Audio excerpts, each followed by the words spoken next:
마가복음 1장 12절에서 20절 우리 함께 교독하도록 하겠습니다. 성령이 곧 예수를 광야로 몰아내신지라.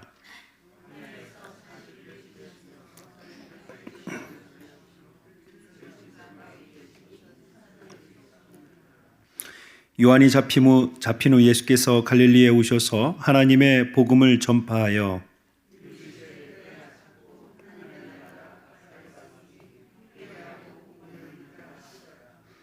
갈릴리 해변으로 지나가시다가 시몬과 그 형제 안드레가 바다에 금을 던지는 것을 보시니 그들은 어부라. 예수께서 이르시되 나를 따라오라. 내가 너희로 사람을 낚는 어부가 되게 하리라 하시니 곧 그물을 버려두고 따르니라.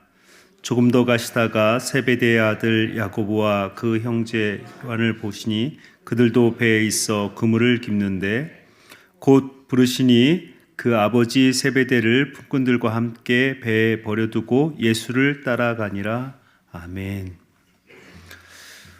오늘 우리가 읽은 본문은 예수님의 공생의 사역을 시작하시기는 바로 전에 예수님께서 세례 받으시고 또 광야에서 시험을 받으시고 그리고 제자를 선택하시는 예수님의 공생애를 준비하는 과정을 기록을 하고 있습니다. 우리도 중요한 일을 앞에 두고는 일정의 준비의 기간을 갖습니다. 우리 학생들이 수능을 앞에 두고 그 하루의 시험을 위해서 얼마나 긴 시간을 준비하고 또 공부합니까? 예수님도 공생애를 시작하시기 전에, 사역을 시작하시기 전에 크게 몇 가지 준비를 하셨습니다. 그래서 우리가 어제 살펴본 첫 번째 준비가 예수님의 세례이셨습니다. 세례는 구약의 할례와 깊이 연관이 있는 것입니다. 세례는 삶과 죽음 사이를 물을 통해서 갈라놓는 그러한 예식입니다. 그래서 산자가 물에 들어갔다가 깊은 죽음을 경험하고 다시 살아나는 것이 세례입니다. 그래서 세례는 어떤 형태로든지 그게 상징이었건 아니면 실제의 물이었건 물이 반드시 필요합니다. 왜냐하면 고대에는 성경 안에서 특별히 물은 죽음의 세계와 항상 연관이 있었습니다. 할례가 이스라엘 백성들이 하나님의 백성임을 그들의 몸에다가 실제로 하나의 증거를 남겼던 것처럼 예수님에게 공생애를 시작하면서 이 세례는 이제 하나님께서 예수님에게 이 세상을 맡기신다라고 하는 하나의 예수님의 몸의 증거를 삼으시는 것입니다. 그래서 예수님의 세례를 받으실 때 하나님께서 뭐라고 예수님을 부르시냐면 이전에도 하나님의 아들이셨어요. 그런데 세례를 받고 난 이후에 마가복음의 기록에 의하면 하나님께서 네가 하나님의 아들이며 하나님의 기뻐하시는 자이다 라고 하는 하나님께서 앞으로 예수님은 어떠한 분으로서 하나님의 아들이라 라고 하는 그 하나님의 예수님의 정체성과 그리고 앞으로 예수님께서 행하실 일이 하나님께서 기뻐하시는 일을 이제 행하실 것이다 라고 하는 사명을 그 세례를 통해서 예수님의 그 몸에 물속에서 나오시면서 이제 새롭게 시작되는 공생애가 그때부터 사명자로서 서시는 것입니다. 자, 예수님의 공생애의 두 번째 준비의 기록이 오늘 우리가 읽은 본문입니다. 바로 광야의 시험입니다. 예수님의 광야의 시험에 대해서 마가복음은 아주 독특한 기록을 가지고 있습니다. 다른 복음서와 비교해 볼 때 몇 가지 독특한 특징이 있습니다. 우리가 특별히 복음서를 볼 때는 동일한 사건을 기록을 하는데 예수님의 세례 사건도 마찬가지예요. 하나님의 음성이 마가복음은 예수님께 들리고 또 다른 복음서는 그곳에 있었던 다른 사람들에게 들리면서 동일한 사건에 대해서 복음서는 다른 관점으로 기록을 합니다. 그래서 여러분들이 복음서를 읽을 때는 오늘 이 마가가 이 사건을 기록한 목적이 무엇일까라고 하는 것을 유의하시면서 읽으셔야 됩니다. 아주 대표적인 예가 오늘 예수님의 광야에서 시험 받으신 그 사건입니다. 마가복음이 가지고 있는 첫 번째 이 예수님의 광야 시험의 독특한 특징은 마태복음이나 누가복음에 비하여서 예수님의 마가복음에서 기록된 광야 시험은 굉장히 짧습니다. 여러분, 다른 두 복음서에서는 떡을 가지고 그 다음에 성전의 높은 곳에 뛰어내려라, 그리고 내 앞에 절을 하라, 이 세 가지를 가지고 순서가 또 바뀌거든요, 두 개의 복음서가. 그런데 마가복음에는 시험의 내용 자체도 기록되지 않습니다. 굉장히 짧습니다.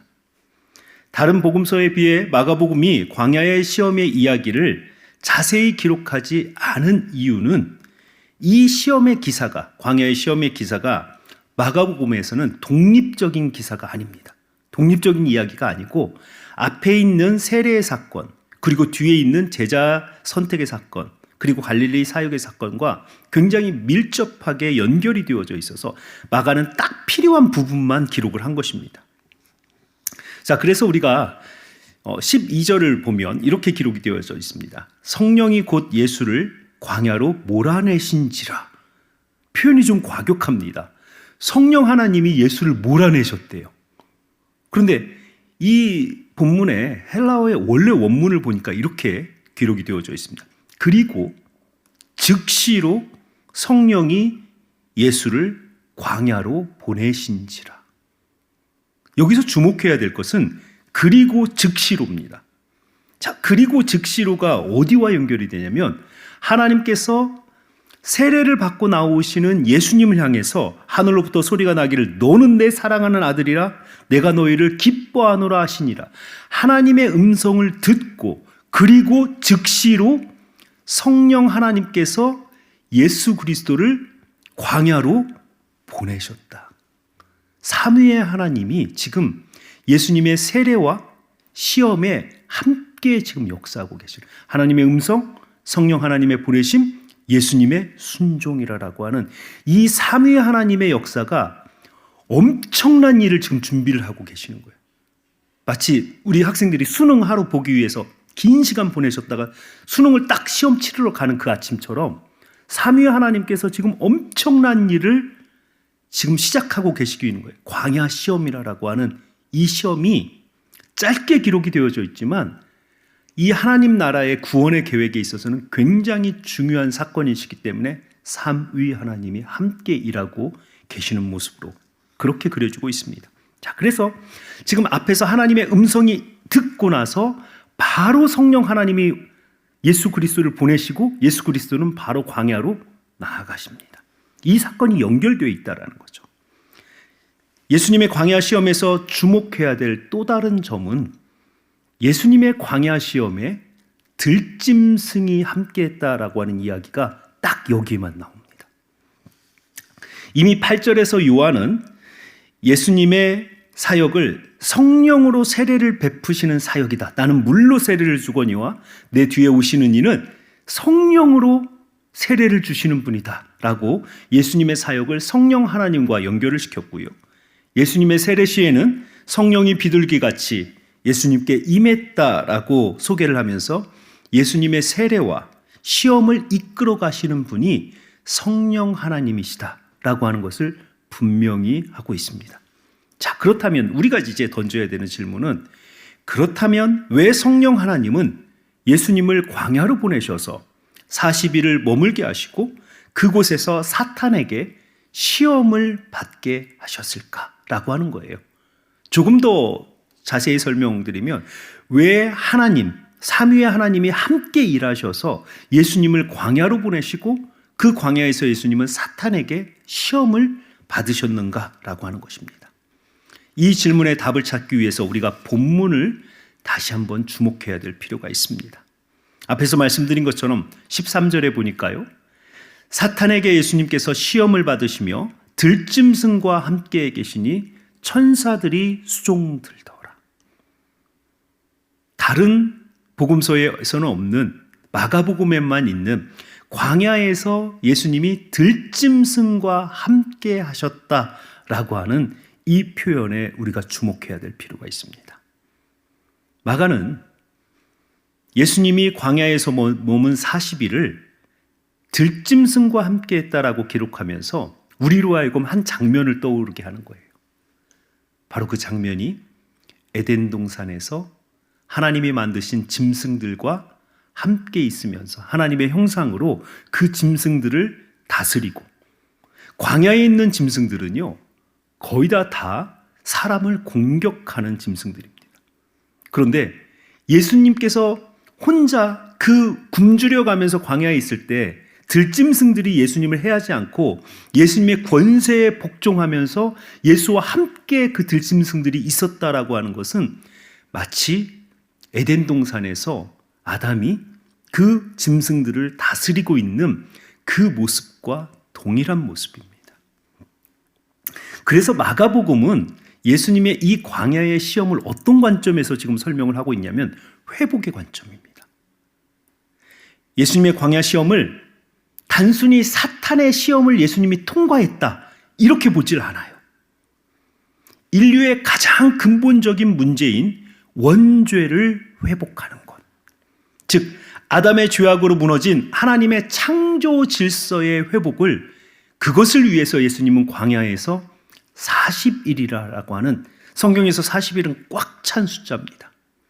그 40일을 광야에서 보내시면서 그 무너졌던, 아담으로 인해 무너졌던 인류의 죄의 문제를 예수님께서 그곳에서 해결하시는 것입니다. 에덴 동산에서 선악과를 먹음으로 범죄하였던 첫 아담의 실패를 인간의 몸을 입고 이 땅에 오신 하나님의 아들 예수께서 다시 한번 사탄과 대결하여 승리하심으로 회복하시고자 하셨던 것입니다.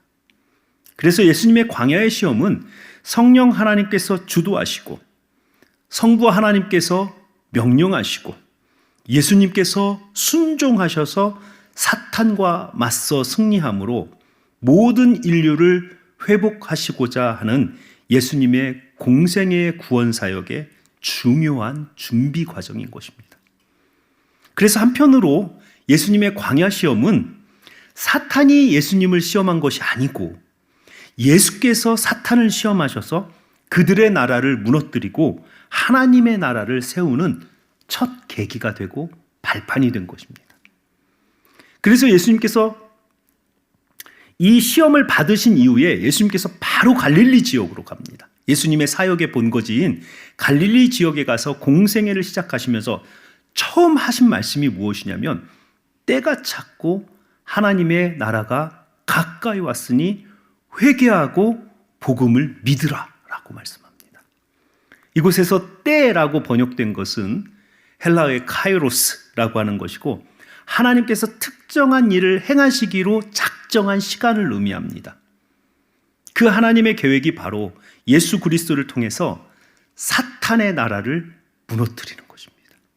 광야에서 예수님과 사탄이 두 번째, 아담이 선악과 앞에서 무너졌던 그 첫 번째 대결, 실패한 대결을 예수님께서 광야에서 사탄과 대결하심으로 이제는 사탄의 나라를 무너뜨리시는 거예요. 그리고 하나님의 나라가 시작된 것입니다. 하나님의 나라가 시작될 때 이전에 사탄의 나라에서 살던 모든 사람들은 이제 그들의 왕이 바뀌었습니다. 사탄이 왕이었던 그 시대가 아니고 이제는 예수 그리스도가 우리의 왕이 되던 시대입니다. 그들의 종되었던 삶이 자유를 얻었기 때문에 이전에 죄의 지배를 받았던 삶에 대해서, 그리고 그 왕 밑에서 죄악의 삶을 살았던 그 삶에 대해서 하나님의 나라로 들어가기 위해서 반드시 필요한 것은 왕을 바꾸는 것이고, 또 하나는 우리의 삶을 회개하는 거예요. 그리고 새롭게 선포된 자유의 복음을 기쁨으로 믿는 것입니다. 그래서 예수님이 첫 사역의 첫 말씀이 뭐냐면 회개하라, 그리고 복음을 믿으라 라고 하는 것입니다. 그래서 우리가 회개가 필요한 이유는 하나님의 나라에 들어가기 위해서 이전에 사탄의 나라에서 죄의 지배를 받았던 우리의 삶이 하나님 앞에서 하나님 나라로 가기 위해서는 반드시 그 과정 안에 회개가 있어야 돼요. 하나님, 제가 죄의 백성이었는데 이제 하나님의 백성이 되겠습니다라고 회개가 있어야 이 나라가 바뀌는 거예요. 오늘 이 아침에 우리의 심령에도 이 예수님의 외침이 기쁨의 소식으로 들려지기를 주님의 이름으로 축원합니다. 결국 예수님의 세례로 시작하여 시험에 이르는 공생의 준비 과정은 하나님께서 에덴 동산에 만들어 놓으셨던 아름다운 창조 질서와 하나님의 형상으로서의 아름다운 모습을 회복하시기 위해서 예수님께서 친히 행하신 구원의 사역이셨던 것입니다. 이후 예수님의 갈릴리 사역은 모두 죄악으로 말미암아 무너진 인간의 육신과 관계와 영적 질병, 육적 질병을 회복시키고 고치시는 사역을 이후의 마가복음은 다 기록을 하고 있는 것입니다. 이것은 바로 예수님이 광야에서 사탄을 물리치심으로 세우신 하나님의 나라와 하나님 나라의 백성들을 점진적으로 회복시키시는 예수님의 사역을 마가복음은 앞에 있는 세례와 시험 사건을 계기로 이후에 예수님의 모든 사역은 다 회복의 사역입니다. 병든 자를 고치시고 귀신 들린 자를 회복시키시고 무너진 관계를 회복시키시면서 예수님은 사탄의 나라를 하나님의 나라로 그리고 에덴 동산으로 다시 회복시키는 그 사역을 이 땅의 공생의 기간 동안 감당하셨던 것입니다. 오늘 이 아침에 이 말씀이 우리에게도 기쁜 소식, 복음이 되기를 원합니다. 오늘이 바로 예수님께서 선포하신 때가 찬 우리에게는 시간입니다. 하나님의 역사하심이 오늘 이 새벽에 저와 여러분들에게 함께 하시기를 기도합니다. 예수님께서 사탄을 물리치시고 우리를 위해 세우신 하나님의 나라가 이미 우리의 삶에 다가왔습니다. 이제 우리가 해야 될 것은 사탄의 나라에서 죄악의 백성으로 살던 우리의 삶을 회개하고 우리 주님께서 우리를 위해 베푸신 이 기쁨의 회복의 복음을 믿음으로 하나님 나라로 들어가는 것입니다. 하나님의 나라는 믿음으로 고백하고 들어가는 자, 성경에서는 침노하는 자, 하나님의 나라는 침노하는 자, 들어가는 자가 얻는 것이 하나님의 나라라고 되어져 있습니다. 바로 우리가 하나님의 나라로 들어가는 길은 회개하고 주께서 이루신 복음을 기쁘게 믿는 것입니다. 오늘 이 아침에 선포된 이 복음 붙들고 우리도 예수님께서 우리를 위해 이루신 이 놀라운 승리와 구원의 소식 앞에서 회개하고 그리고 감사하며 믿음으로 이 아침에 예수께서 승리하셨던 것처럼 사탄과의 대결에서 우리도 그 승리하신 예수의 이름 붙들고 우리의 삶에 지금도 다가와서 우리를 유혹하고 무너뜨리고 우리로 하여금 죄악의 나라로 다시 돌아가게, 우리를 자꾸 죄악의 나라로 다시 돌아가도록 유혹하고 있는 이 사탄과의 매일매일의 이 단판 승부를 우리가 예수의 이름 붙들고 우리 승리할 수 있는 것입니다. 그래서 오늘 이 예수님의 이 광야의 시험의 이야기는 성경 전체에서 굉장히 중요한 이야기예요. 왜냐하면 이것을 통해서 나라가 바뀌었습니다. 사탄의 나라에서 하나님의 나라가 이제 시작된 것입니다. 예수께서 그 사탄의 권세를 그 광야의 시험을 통해서 무너뜨리신 것입니다. 이 기쁜 소식을 듣고 우리가 감격해야 되는 거예요. 이 아침에 그렇습니다, 주님. 이제야 비로소 제가 이 사탄의 나라에서 하나님의 나라로 예수 권세, 예수께서 이루신 그 승리 붙들고 제가 들어갈 수 있습니다. 천국을 침노하는 자와처럼 내가 예수 믿고 복음 믿고 회개하고 천국으로 들어가겠습니다.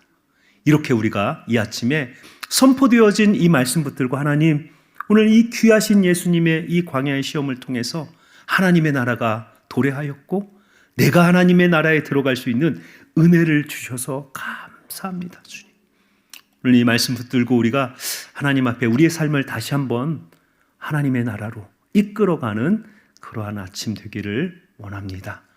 오늘 저희 금요 연합기도회에 있습니다. 연합기도회를 통해서도 큰 은혜가 있기를 여러분 기도해 주시고요. 각자의 기도의 제목, 또 우리의 명절로 이제 또 명절이 새해가 시작됩니다. 그래서 이전에 우리의 삶이 정말 그 죄의 어떤 그 삶에 여전히 매어져 있다면 이제 하나님 앞에 이 새로 시작된 예수께서 선포하신 이 하나님의 나라에 올 한 해 내가 침노하며 들어갈 수 있는 그러한 하나님의 백성 될 수 있도록 도와주십시오.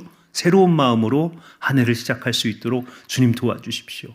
우리 이렇게 간절히 기도하고 각자의 기도 제목 가지고 기도하시고 돌아가시겠습니다.